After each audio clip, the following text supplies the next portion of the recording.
স্কুলে এবার solar plant, বিদ্যুতের খরচ কমাতে তৎপর রাজ্য। সোলার প্ল্যান্ট ব্যবহারে উদ্যোগী রাজ্য।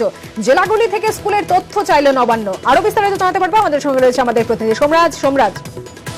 দেখো, বিদ্যুতের খরচ কমিয়ে এবং পরিবেশ রক্ষার তাগিদেই নবান্নের এই পরিকল্পনা। ইতিমধ্যেই 2011 সালের পর থেকে মোট 1954টি স্কুলে সোলার পাওয়ার প্ল্যান্ট বসানো হয়েছে, কিন্তু সেই সোলার পাওয়ার প্ল্যান্ট বসানো হলেও সেগুলি কার্যকরী হচ্ছে না। তা নিয়ে ইতিমধ্যেই ক্ষোভ প্রকাশ করেছে নবান্ন।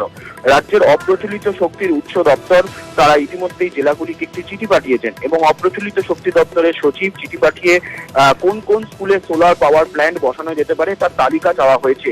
শুধু তাই নয়, যে যে স্কুলগুলিতে সোলার পাওয়ার প্ল্যান্ট বসানো হচ্ছে তার নজরদারি করার জন্য প্রত্যেকটি জেলায় ডিস্ট্রিক্ট লেভেল কোঅর্ডিনেশন কমিটি তৈরি করার সিদ্ধান্ত নেওয়া হয়েছে। বিদ্যুতের বিল শুধুমাত্র যে স্কুলগুলিতে বাঁচানো তাই নয়, সরকারি অফিসগুলিতেও বিদ্যুতের বিল বাঁচাতে চাইছে নবান্ন এবং তার জন্য কোন কোন সরকারি দপ্তরে সোলার পাওয়ার প্ল্যান্ট বসানো যেতে পারে সেই সংক্রান্ত তালিকাও জেলাগুলি থেকে চাওয়া হয়েছে বলে নবান্ন সূত্রে খবর এবং দ্রুত সেই তালিকা পাঠানোর নির্দেশ দেওয়া হয়েছে।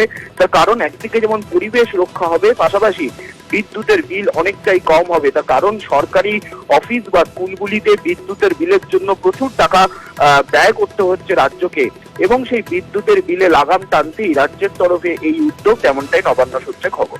ধন্যবাদ।